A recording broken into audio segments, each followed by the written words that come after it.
What's up everybody and welcome back to my channel. It's time for another recap of what went down on this week's episode of Teen Mom 2. Again, I use a VPN to watch this from abroad on mtv.ca. If you want to do the same, you can go ahead and click the affiliate link in my description box down below. Right now they're running a Black Friday promo where if you buy 1 year's worth of VPN service, you get 3 months free. Just a quick heads up about that. Now into the recap. This episode was so boring, you guys. I have to say, I skipped over like the real intensive coronavirus scenes just because, listen, I'm already living the misery of it. I don't want to be reminded of it on television as well. So in Florida, it was very apparent that Briana got her lips done for whatever reason. You could really see it when she was talking to her friend Shirley about sitting Lewis and Devon down to, you know, ask for money, ask them to contribute to helping raise their kids.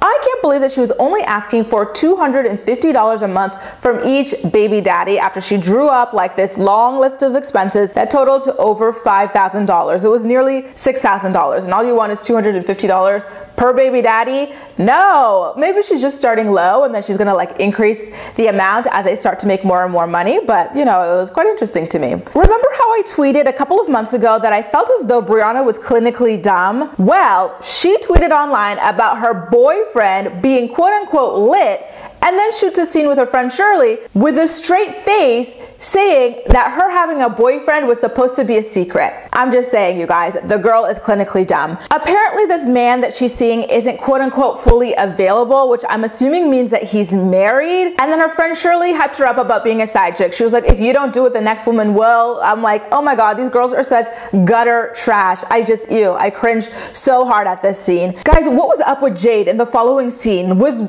her makeup or her tan or whatever it was brown face? Because my jaw literally dropped when I saw how dark she was, you know, as she was talking to Sean about supervising her mother's visit with her daughter Chloe. Meanwhile in Middletown, Kale tells her kids that she is pregnant, but she's not telling them the sex of the baby because she wants to have a gender reveal party for them. And it seems like Joe and V were laughing at Kale's ratchet pregnancy and not like over the moon excited supportive of her like she wanted us to believe, because in the following scene she's doing a photo shoot with V and V could hardly contain her laughter when she recounted the story of Joe texting her, and I quote, "It's happening again," as his way of announcing that Kale was pregnant. I was like, to me, that sounds like shade. Kale then talks about like having to ask her kids like, hey guys, do you know who the dad is? I was like, oh my God, this girl has a lot of nerve calling anyone hood rat, ghetto, Jerry Springer like in the past, because all of those things can very well describe her situation. And then she tells V to really compound things here that she's not gonna put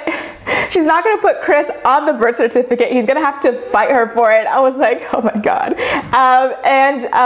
I'm laughing because it's just so dysfunctional. These girls act like it's impossible to prevent a pregnancy. It's like, you know, like sis, you really could have prevented this. I swear you could have. And I'm also laughing because we all know how it turns out. Not only did she put this man on the birth certificate, she gives the child his last name. In Indiana again, Sean wants to invite his sister to spend the week over at Jade's house. I thought it was nice that he asked for permission first, and they had this like conversation about how he hadn't seen his sister since he was like 19 years old. It all has to do with him, you know, not being sober and being very selfish at that time.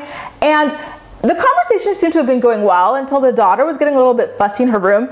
And then Sean starts snapping at Jade about getting her. And I was like, oh wow, like that was so rude. It must be like living on eggshells to be around this guy. To me, he seems like a little bit of a nightmare. Back in Florida again, Briana's allegedly married man asked her to go on vacation with him to Puerto Rico. So she asks her mom to watch her kids. And you know, again, this is another example of Briana's like, I'm a single mom who does it all. I barely have any help, not being true. This is literally the third man from out of state that she's gone on like a trip with and left her kids with her mom or her sister to watch. I also did not appreciate her playing coy about who she was going with. It's like, sis, we're in the middle of a pandemic. You're going to Puerto Rico with some random person that you're not even telling your mom who it is. Like, grow up. How old are you? Just tell your mom who the hell it is, how long you're going for, where you're staying, all that safety information, because quite frankly, men are not to be trusted. You know what I mean? Especially like a random man who is allegedly going behind his wife's back to go on a vacation vacation with you. Clearly,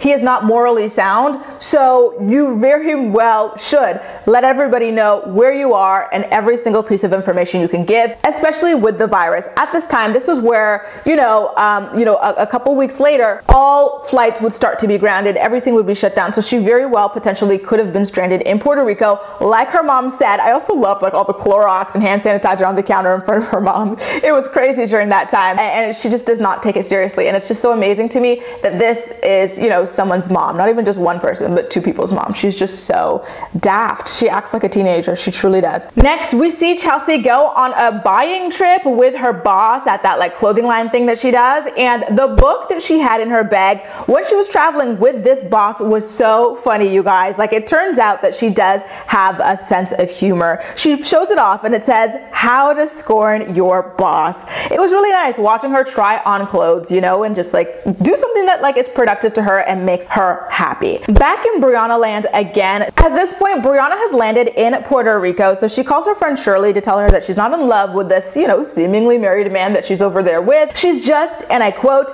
"infatuated with him." Guys, imagine leaving your young kids at home in the middle of a pandemic where you could literally be stranded abroad for a married man that you're not even in love with, that you're just infatuated with. Like, really, girl? You are so freaking clueless. You truly are. Now, in the final, kind of scenes of the episode, Sean is picking up his sister at the airport, brings her home. She's got really beautiful hair. She seems like a lovely girl. I like her already. Then we get Leah and her kids talking about the pandemic, which I didn't watch, you guys. It's miserable enough, like being in the middle of it. I just don't want to watch it back. So that does it. A recap of what went down on this week's episode of Teen Mom 2. But as usual, I'm more excited to hear what you have to say about everything. So please make sure to leave all of your thoughts and opinions in the comment section down below, and we'll chat.